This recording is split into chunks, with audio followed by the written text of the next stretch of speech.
You're going to learn 7 public speaking tips for beginners.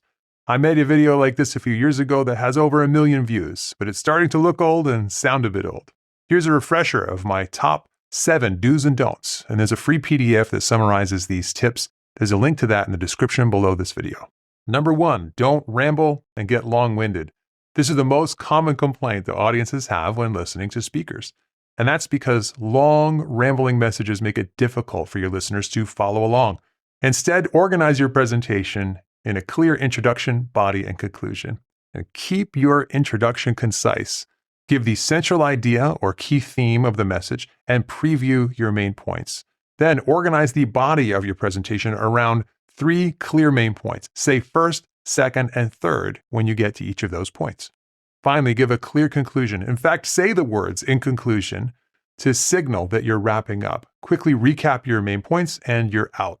This is the classic public speaking design for a reason. Don't fight it. Trust that this basic design will work for 90% or more of your messages, especially if you're a beginner. Your audience will be grateful that you had a clear plan, and they'll remember what you said, which is the whole point of preparing a message like this in the first place. Organizing a message like this takes a little more behind-the-scenes effort and time, but it'll help you sound great. Number 2, don't clutter up your speaking notes with too many details. This is another common mistake.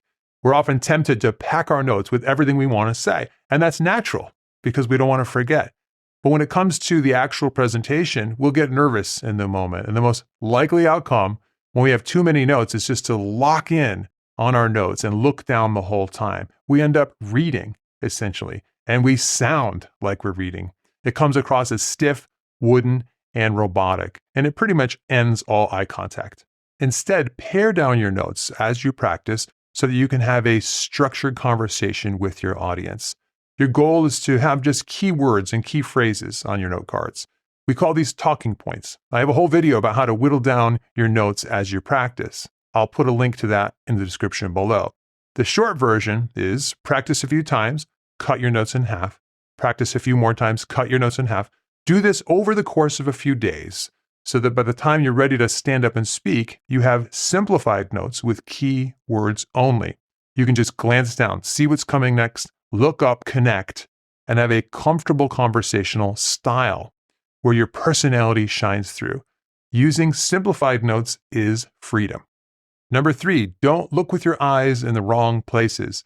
Here's where not to look. Don't look over listeners' heads. That's terrible advice I've heard many times. Don't look at the floor. Don't look at the ceiling or dart your eyes around the room. And for goodness sake, don't turn your shoulders and look back at the screen. Nobody wants to watch you read right from the slides. So here's what you should do. Look directly into each person's eyes long enough to finish a thought and then move on and look directly into the next person's eyes, long enough to finish a thought.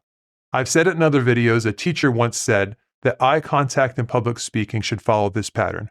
1 thought, 1 look.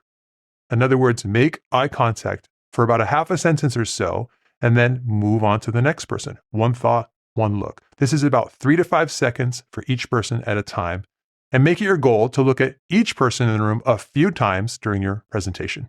I'll admit this is easier said than done. It can feel awkward to look right into people's eyes if you're not used to it. But remember, you're doing it for your listeners. If you don't look them in the eye, they won't feel like you made a connection with them.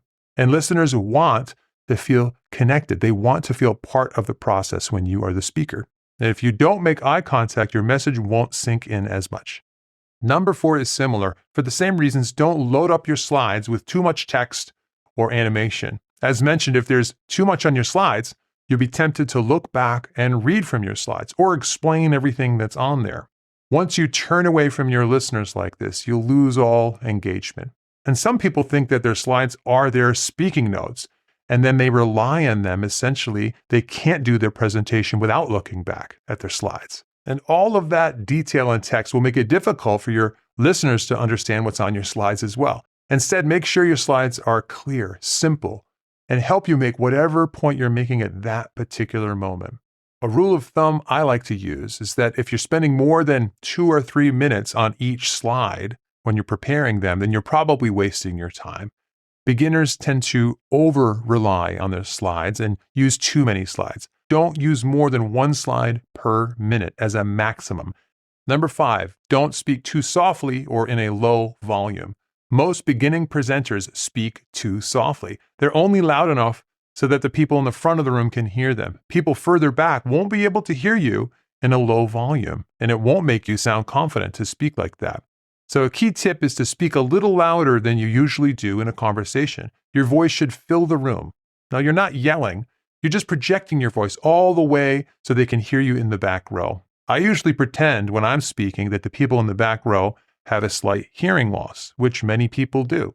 If you think of your voice as an old-fashioned volume knob on a radio, move your volume from 5 or 6 up to about 7 or 8. It may feel awkward at first, but you have to speak in a confident voice if you want to project that confidence to your listeners. Number 6, don't fidget with your feet. Don't pace back and forth aimlessly because you're nervous. This will distract your listeners and it'll make you look anxious. Instead, for your posture, stand confidently in one place with your shoulders back and square. Stand there for a little while, and then if you want to move with a purpose. Take a few steps and then stand firmly in another place for a while and share another part of your message.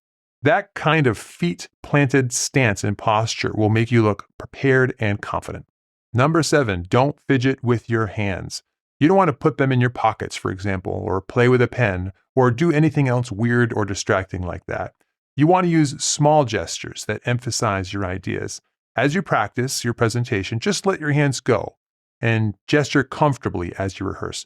Practice small little gestures just like this. Simply open your hands on the most important word of each sentence or two. Practice like this and it'll become second nature and relaxed during your actual presentation. Here's a quick summary of all 7 do's and don'ts. Feel free to leave a comment about the tip you found most helpful. You can find these same 7 tips in the free PDF download to remind yourself next time you're preparing a presentation. I'll put a link to that in the description below the video. There are plenty of other free resources on that page as well. Until next time, thanks, God bless, and I will see you soon.